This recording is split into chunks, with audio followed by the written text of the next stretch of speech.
Assalamualaikum warahmatullahi wabarakatuh. Jumpa lagi bersama saya Pak Is dalam pembelajaran PPKN yang menyenangkan. Pada hari ini kita akan membahas tentang materi bab 2 kelas 7 pembelajaran PPKN kita. Materi bab 2 di kelas 7 itu mengenai tentang norma dan keadilan. Tetapi pada pembelajaran sekarang ini kita fokus ke normanya aja dulu. Jadi tujuan pembelajaran kita pagi ini ada 4. Yang pertama, memahami pengertian norma. Yang kedua, menyebutkan tujuan pembuatan norma. Yang ketiga, memahami jenis-jenis norma yang berlaku di dalam kehidupan bermasyarakat, berbangsa, dan bernegara. Yang kelima, bisa membedakan antara norma yang satu dengan norma yang lainnya. Oke, sekarang kita masuk ke pembelajaran pertama, norma. Tentu kita sering mendengar apa itu norma. Norma itu adalah kaidah atau sekumpulan aturan tentang tingkah laku manusia di dalam kehidupannya sehari-hari. Jadi yang namanya manusia pasti mempunyai aturan. Dari bangun tidur sampai mau tidur lagi, mereka melaksanakan aturan. Manusia dilahirkan ada aturan yang berlaku bagi kita. Kemudian yang sudah meninggal pun masih juga kita buat aturannya. Jadi aturan-aturan dalam kehidupan kita sehari-hari itu disebut dengan norma. Kemudian muncul pertanyaan kedua, untuk apa dibuat norma? Norma itu tujuannya dibuat untuk menciptakan ketertiban di dalam kehidupan kita. Bayangkan, kalau manusia hidup tanpa aturan, mereka akan berbuat sesuka hati. Jadi apa akibatnya kita? Ya, kalau mereka berbuat sesuka hati tidak beda seperti dengan kehidupan yang ada dalam sekitar kita. Kayak binatang itu atau hewan, mereka berbuat sesuka hati, mengawini ibunya, tidur di atas kotorannya, menggigit atau berantem sama kawannya. Jadi nggak ada ketenangan hidup di dalam kehidupan manusia. Jadi dengan adanya norma, maka manusia itu hidupnya menjadi tertib. Kalau sudah tertib, orang yang melaksanakan kegiatannya sesuai dengan aturan, akhirnya tercipta kerukunan hidup. Nggak ada lagi berantem, nggak ada lagi perkelahian, nggak ada perselisihan. Jadi kedamaian hidup pertama kali muncul gara-gara setiap manusia mengikuti dan melaksanakan normanya. Jadi itulah jawaban kedua untuk apa manusia membuat norma. Yang ketiga tujuan kita tadi membahas jenis-jenis norma yang berlaku dalam kehidupan kita. Ada 5 jenis norma yang berlaku dalam kehidupan kita. Yang ini harus kita pahami dan kita dapat bedakan. Yang pertama, norma agama. Norma agama itu adalah peraturan tentang tingkah laku kehidupan kita sehari-hari. Itu aturannya itu diambil dari ajaran agama kita, dari ajaran agama masing-masing lah. Kemudian sifat norma agama itu universal. Universal yang artinya itu satu agama itu aturannya sama, biarpun agama itu berada di negara lain. Misalnya yang Islam itu aturan agamanya mesti berpuasa di bulan Ramadan, sampai di Amerika, di Inggris, dan di negara lainnya begitu masuk bulan Ramadan wajib puasa. Kalau ibadahnya juga harus sholat. Begitu juga yang Kristen. Yang Kristen aturannya mereka harus beribadah ke gereja, kemudian harus Natalan dan lainnya, itu sama itu dari tiap negara. Jadi aturan universal itu artinya berlaku sama dengan satu agama di seluruh dunia. Kalau dilanggar apa sanksinya? Ya, norma agama itu kalau dilanggar kita akan berdosa. Dan kita rasakan nanti sesudah kita meninggal, nanti kita akan masuk neraka. Jadi itulah pengertian norma agama. Aturan yang dibuat berdasarkan ajaran agamanya masing-masing, berlaku sama atau universal di berbagai daerah. Kemudian kalau dilanggar dosa, masuk neraka. Contohnya nggak boleh berbohong, harus beribadah, harus saling menyayangi dan lainnya. Kemudian yang kedua itu norma kesusilaan. Ini norma kesusilaan adalah peraturan tingkah laku hidup kita yang kita buat sendiri berdasarkan akal kita dan hati nurani kita. Jadi norma kesusilaan ini kita buat sendiri. Jadi beda orang satu dengan yang lain itu norma kesusilaannya tidak sama. Itu berbeda jelas karena pola pikir saya dengan pola pikir kalian itu beda. Akibatnya apa? Aturan yang milik saya dengan aturan kalian berbeda. Nah, contoh, dulu kita waktu masih kecil, umur-umur 5 tahun ke bawah, itu biasanya kalau mau pipis biasanya sembarangan. Kalau kita pipis langsung buka celana, pipislah kita sembarangan. Itu umur 4 tahun 5 tahun. Tapi kalau sekarang bagaimana? Kan nggak mungkin kita mau pipis langsung buka langsung sembarang, kan nggak mungkin. Nah, itu kenapa bisa ada perbedaan kelakuan antara anak-anak yang 5 tahun dengan kita yang sekarang? Nah, di situ contoh satu. Contoh dua, dulu kalau perempuan masih kecil-kecil itu bisa mereka manjat umur-umur SD itu, anak-anak perempuan yang SD kelas 5, kelas 6 itu mau manjat pohon jambu itu untuk mengambil buah jambu yang udah matang di pohonnya, itu mau manjat. Nah, tapi sekarang kalau mereka udah tingkat SMA atau udah ibu-ibu itu masih mau manjat. Bapak rasa nggak mungkin lagi karena mereka sudah membuat aturan.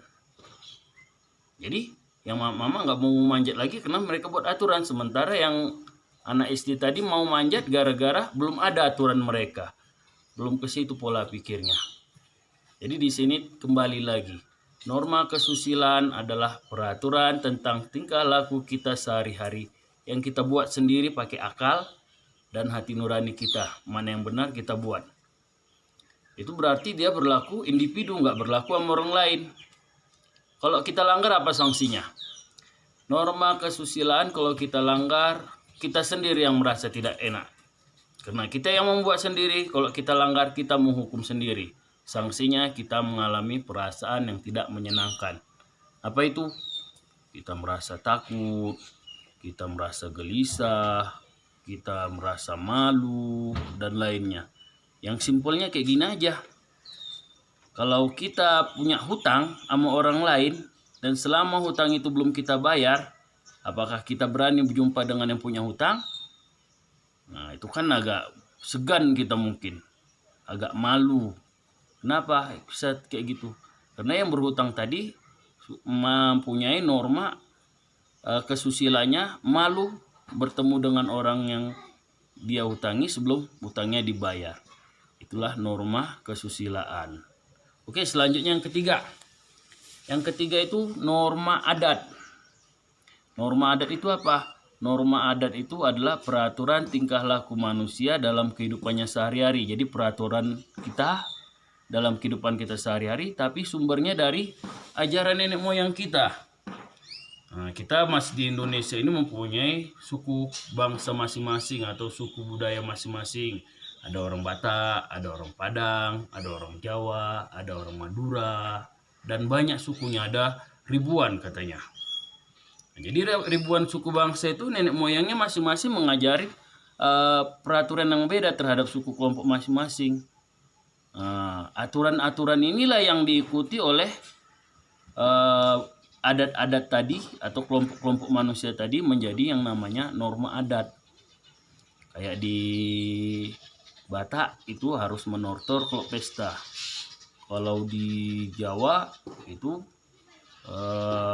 harus ada mandi-mandinya gitu.